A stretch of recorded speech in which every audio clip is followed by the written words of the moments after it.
Have you ever landed in a new destination and immediately tried to act like you weren't tired, hungry, dehydrated, confused, and running on airplane sleep fumes? Let's be honest, arrival day can humble you real quick. You're excited, you're in a new place, you want to start enjoying your trip right away. But if you're not careful, the way you handle your first day can set the tone for your entire vacation, and not always in a good way.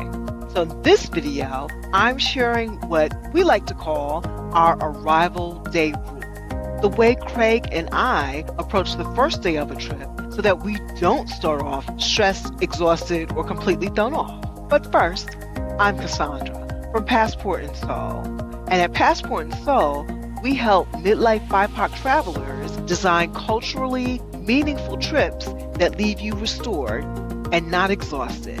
Now back to the video. The arrival day is one of those parts of travel that I think that people don't talk about not nearly enough. Like they talk about the itinerary, where to stay, what to pack, restaurants, excursions, tours. But how you arrive, that really matters. Because the first day of your trip is not really a travel day. Really what it is a transition day. Your body is adjusting, your mind's adjusting, your sense of direction is adjusting.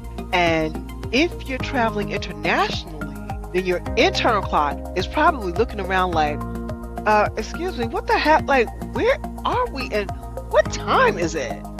So for us, arrival day is not the day to try to conquer the entire city. It's not the day to schedule a major attraction, a timed ticket, a complicated tour, or a fancy dinner reservation that you have to rush to make. No. Arrival day is for getting grounded. And believe you me, we learned that the hard way. And we've talked about it before. When Craig and I were younger and we were still fairly new to traveling, we used to travel from a place of scarcity, and I even would say a little bit of fear, because our mindset was, what if we never make it back here again? Oh my gosh. So we tried to do everything, see everything, packed our days full, just rushing from place to place. And I remember our first trip to Las Vegas, which was kind of early in our marriage. We planned so much that it caught up with us super quick. We had a hard time getting up in the morning. We fell asleep during one of the shows. Like to this day, I couldn't even begin to tell you what the show was about because we both fell asleep and missed pretty much 90% of the show. And we almost fell asleep during dinner one night. In Vegas, dinner. Oh my gosh. That's when you know your itinerary is completely out of control. And it wasn't that Vegas was the problem. No, the problem was us, the way it was that we were traveling. We were trying to squeeze every single possible thing into the trip instead of actually letting ourselves enjoy the trip. We live and learn. And your arrival day, it plays a big part in that. When you start your trip and you're already depleted and rushing and already pushing yourself hard, it affects everything that comes after that. But before we continue, I think that this is a good place for a Passport in Soul travel tip. Before we get back to the video, I want to share something that can help you feel more prepared before your next trip. Craig and I created a free travel safety checklist to help you think through some of the important things that are easy to forget when you're excited about traveling. Things like making copies of your passport and ID, sharing your itinerary with someone you trust, checking local customs, and thinking about your emotional well-being while you're away. Because staying safe isn't just about traveling from fear, it's about traveling with awareness, confidence, and peace of mind. So if you want a little extra support before your next trip, grab our free travel safety checklist using the link in the description. Now back to the video. Now over time, Craig and I developed a much gentler and, in my opinion, way better travel day routine. And this routine is worked really well for us in pretty much every place that we've traveled. So here's what we usually do. First, we get to the hotel or bed and breakfast or wherever it is that we're staying. And if our room is ready, yay, tiny victory. That's great. We check in. If it's too early, then we drop off our bags. And listen, let me tell you, that your room is not ready situation is very real. And it happens from time to time. It happened to us last year when we were in Porto. We arrived, and even though it was after 3 o'clock, our room still wasn't ready. And years ago, I'd have been super irritated or really thrown off. Even though, I'm not gonna lie, it was still a little irritating. But now, because we don't plan anything major for our arrival day, it wasn't the end of the world. It was inconvenient, but it didn't ruin anything. And that's one of the reasons why we leave space, because every arrival day always has some kind of wrinkle. Room isn't ready, you're hungrier than you expected, transportation is confusing, you're tired, your phone is acting funny, like something. There's always something. And the more that you pack in your first day, the more stressful things can become. So what we do is after we check in or drop off our bags, we usually take a walk. I call it exploring. And this part is really vital for me because between the two of us, I'm the navigator. I have the better sense of direction, which Craig would agree to. I really like to start getting a feel for a neighborhood as soon as possible. Like, where are the restaurants? Where are the bus stops? Where's the train station? Is there a grocery store? What's nearby? What does the neighborhood feel like? What attractions are close? So that short walk really helps me to get my bearings. And once I feel oriented, then I can relax into the trip a lot more easily. And that's one of our biggest arrival day priorities now. Sunlight and orientation. The hydration part, that usually happens on the plane. When we arrive, we want sunlight, fresh air, and a sense of where we are. And for me, the sooner that I can start understanding the area, the sooner I can start enjoying myself. Now, let me say this clearly. Exploring on arrival day does not mean forcing yourself into some long sightseeing marathon. You're not talking about taking a 3-hour walking tour or crossing the entire city. We're not trying to see 5 landmarks before dinner. What we're doing is just getting acquainted and acclimated to wherever it is that we are. There's a difference. So we may walk around the neighborhood, we may find something to eat, pick up water or snacks, notice what's nearby, and depending on how we feel, we might go back to the hotel to relax a little, not nap. Craig and I do not take naps on arrival day, especially on international trips. Now I know some people swear by arrival day naps, but that's not us. For us, naps on arrival day make it harder to adjust to the local time. So we try to stay awake until bedtime.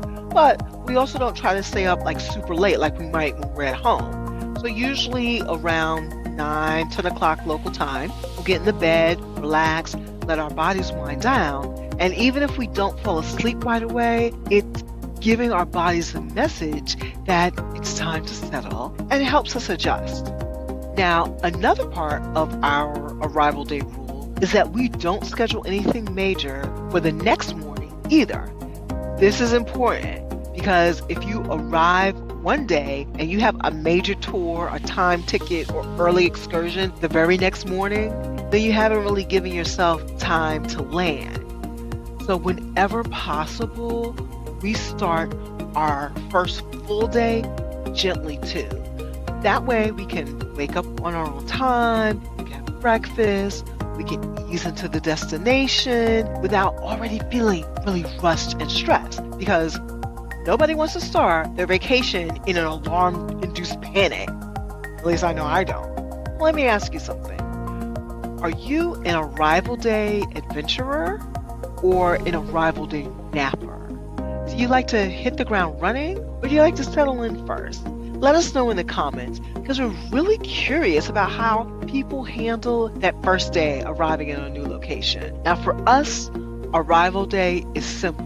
Keep it light, keep it flexible, get oriented, eat something, get some sunlight, and don't schedule anything that you'd be upset to miss. That last one, that's key. If you're going to be heartbroken and miss it, don't put it on the first day, because anything can happen.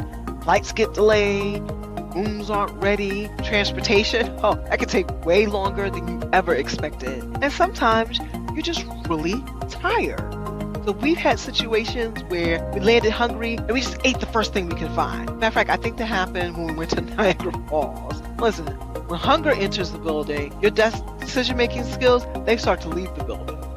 So now we try to make food part of our arrival plan as well. Not in a rigid way, but it's nice knowing like what restaurants are nearby and just having a general idea of where we can eat. So we've also learned to research transportation like more thoroughly than we used to before we arrived, because sometimes not thoroughly researching the transportation, that can cost you.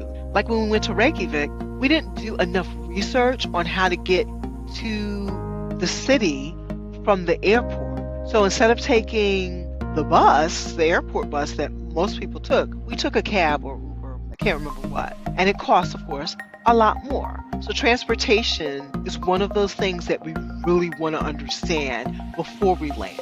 Like, how are we getting to the hotel?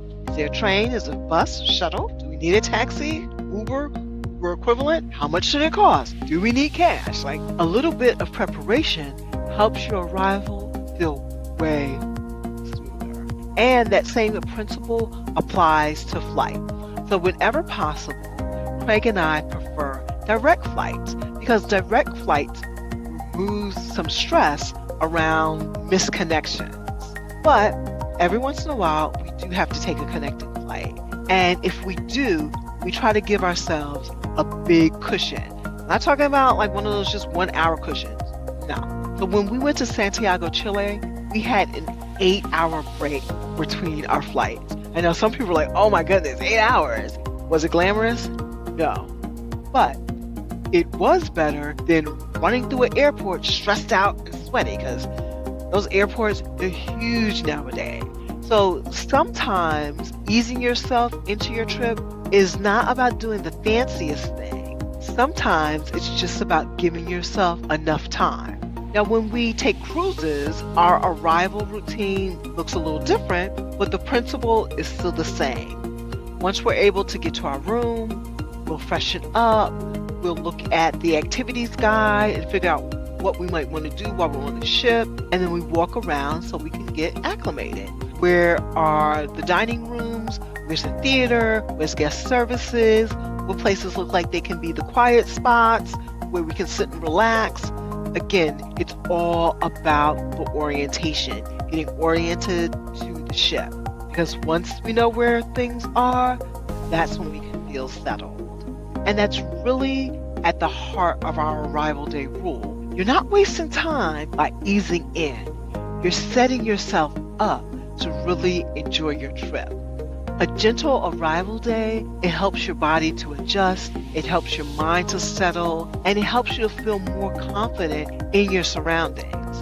And it keeps you from starting your vacation in stress mode. At Passport and Soul, we talk a lot about trips that leave you restored and not exhausted.